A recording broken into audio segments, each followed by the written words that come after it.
Welcome, everyone, to the Consumer Product Additive Manufacturing virtual event.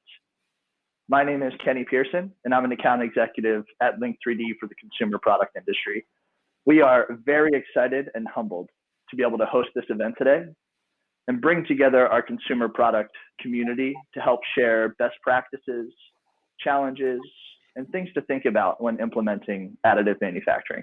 Also from Europe, a very, very warm welcome. It's great having you all here with us today. My name is Daniel Landgraf, the Regional Director EMEA with Link3D. Today we have 5 sessions for you to highlight the use of additive manufacturing for prototyping, end-use and serial production, tooling, mass personalization, and the future of AM in the consumer industry in general. Each of it coming with awesome speakers for you. My name is Janet Carr. I am the SVP of Digital Transformation at Link3D, helping organizations with their digital journey. And we're really excited to organize this event. Thank you for all the speakers and organizations that are contributing on the networking floor.